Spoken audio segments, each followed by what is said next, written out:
What type of ships do vampires like to sail around in? Blood vessels.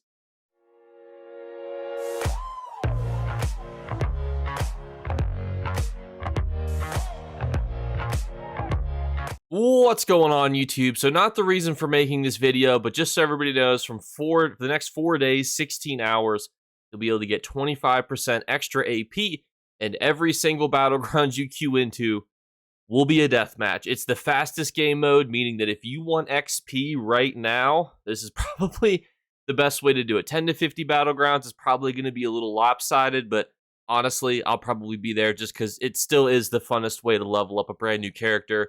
We still have double XP. We'll have an AP bonus. It's going to be good to go. But more importantly, we're actually going to break down today the best areas to farm the upcoming Witches Festival event, because realistically, it's going to be one of the most important events, whether you're a new player, returning player, mid-game player, or end-game player. There's brand new rewards, good money-making opportunities, and resources that you can get during this event, and let's break them down. And so the heads and tails is very simple. During the Witches Festival event, which I will link in the description below the article, which runs from October 24th through November 6th, you're going to be able to get rewards every time you defeat a boss monster. That includes everything from incursion events, world bosses, delve bosses, arena bosses, dungeon bosses, public dungeon bosses, and so on and so on. People are going to be going around and killing pretty much every type of boss in the game. The reason why you want to do that is because you can get festival-themed furniture recipes, provisioning recipes, which are huge, but which Sugar Skulls is basically like investing in, NVIDIA stock, a complete festival-themed furnishing, and sellable treasures. You can also get Hollowjack-style items and Dremora-style items. Notably, since those two things have been out for a while, they're not the craziest thing to sell. But what's more, when you fell a unique boss type for the first time each day, you'll be rewarded with a special Dremora plunder. So what that means is your first delve boss, you get a unique box. Your first public dungeon boss, you get a special box. Your first world event, so like dragons, anchors, etc., get a special box. You'll get a Witches Festival writ, which are notable because they're used for an achievement that you can get a really cool hat in. Glenumbra treasure or Glemorio treasure maps, which are as well as their armor style, Crow Hunter outfit style pages, which are okay. But the new stuff, as always, you just want to sell these bad boys immediately and then buy them back at the end of the event. And you can see here too, both variety of plunder skulls are offered by arena bosses, incursion bosses, Storm's volcanic event, delve bosses, final dungeon bosses, trial bosses, public dungeon bosses, world bosses, the Replicanium and Infinite Archive. So I think that only means at the end of each, round, of the Infinite Archive, you're going to be able to get them. So unfortunately, Infinite Archive is not going to be the goated with the sauce method for getting these items. But what will be the sauce? And that actually depends on you, because there's quite a few different things during this event that are going to be good. And there's a big reason that this is important, because we just talked about some things that are going to be pretty valuable. You're going to be able to get very rare recipes. You're going to be able to get new style items that just look absolutely fantastic. But it begs a question, is that going to be the best thing for you to do? And it's going to depend. So let's talk about what you may want to do based on the other things that are going to be rewarding for you. And what I mean by that is let's say you're like, Jake, I really want to get a bunch of reward boxes, but I also want to level up. Or I also want to get a bunch of stuff that's worth a lot of gold. Or I just want straight reward boxes. I don't give a shit about anything else. Or I want to do that thing that you just said, Jake, but I don't have any access to DLCs. Or I want to do all those things, but I don't have any access to DLCs either.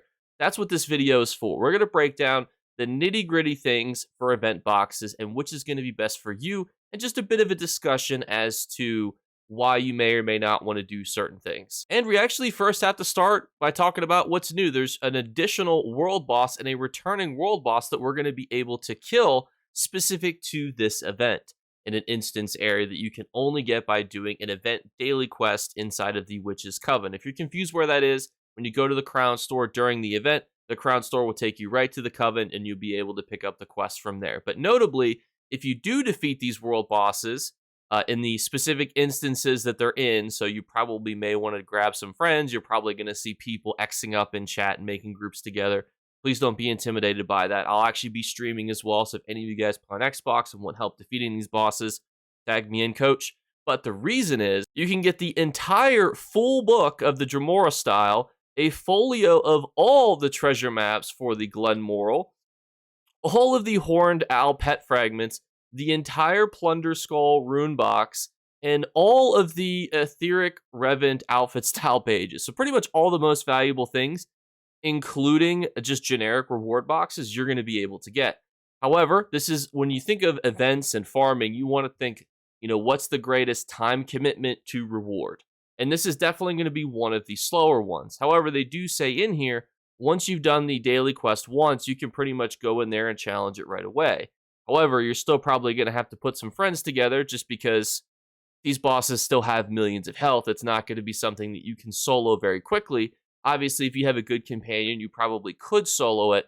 But when it comes to how much other reward boxes and other rewards you could have gotten in that time period, it's probably not the best. And then you can only defeat each world boss once per day, but you could do that once per day per character. And notably, too, you can get some exclusive commemorative items, collectible, a bust furnishing, as well as a like a little head that you can put on the wall. These will be untradeable, but they do look pretty dope. And now let's transition into our rapid fire event farming areas that could be the best for you depending on what other types of rewards you want to get. Numero uno, Alakir Desert Dolmens. Pros, it does not require any DLCs. There's tons of people there, so they get killed very quickly. Cons, you're not getting reward boxes as fast as some of the other methods. The rewards that you're going to be getting are pretty limited because jewelry is not as valuable to deconstruct. And if you are not doing enough damage, you may not get a reward box at the end because the reward box, I believe, drops from the final boss there and not the actual completion of the anchor. So an actual good alternative is that when Alakir Desert becomes too full, people will instead farm the anchors inside of Deshawn. So those are your two base game, good experience, kind of minimal rewards areas that you can farm. Shout out to Miss Constance for helping to put together some of these maps. This is, in my opinion, the best boxes per hour method, the portal run inside of Craglorn. This area right here will give you the most boxes per hour, I think, bar none. Some people have argued that Fungal Grotto 1 is faster. I don't think that that's true. I think that this is the fastest method in the game. You can farm Fungal Grotto 1, kind of like an honorable mention, but realistically, if you're going to farm Fungal Grotto 1 on repeat, go to Craglorn, type looking for portal group, and then go farm these portals. And if too many people are doing the portals in that one area, well, guess what? You could do the second portal run area inside of Craglorn and still get tons of reward boxes, because the only cons to this area really are that there could be a lot of people doing it inside of that instance. But so many people go to Craglorn, there's probably going to be multiple instances also of Craglorn. So you'll probably always be able to find a easy place to go to farm these portals, whether you're in the first run area or the second run area. And the nice thing too about Craglorn is the sets like Way of Fire, while they've been out for a long time, are actually one of the best, in my opinion, single target dueling type deep single target DPS PvP sets that you can find in the game. Craglorn is not necessarily known for its abundance of resources, but if you do farm resources kind of passively while you're doing this event, you may also come across some Nurin Cruxes and things that are worth just a little bit of money. It's definitely not like a good gold method, but you are going to be getting a bunch of junk that you could sell to a merchant, so probably want to bring one of those with you. Next up, in my opinion, is Southern Elsewhere for dragons. Now, dragons are really cool to farm because they give you access to 3 vital resources: their blood, their bile, and their rheum, which I think is spit. I think rheum is actually spit. So, kind of disgusting. But while it is disgusting, it does give you access to really good potions. And you know what people like more than disgusting resources? Valuable resources. So not only are you going to be getting tons of, boxes by killing dragons, you're also going to be getting access to those 3 resources that are exceptionally valuable. Most of the year, dragons aren't farmed because they have, so much health. And now, because there's going to be so many people farming them, you actually have a chance to kill them and stockpile those resources either to use or most likely to sell to other players. I would recommend doing this method at least a little bit during this event, and check out the description, complete the quest, the good bits, because that's how you unlock Dragon Realm as a potential option to get when you're killing dragons. And another really good option is the Bankrai World Boss Loop. These bad mamma jammas are going to get absolutely filleted during this event. And the other really nice thing about Bankrai is that the sets there are pretty good. Spriggans is a good set, 7th Legion's a good set, so if you're new to the game and you just want stuff to slap on while you're getting world bosses, those are 2 pretty good sets that you can get on a new character. You're going to be getting tons of stuff as you go. You also can weave in this dolmen down here to have like a little bit of a trifecta run.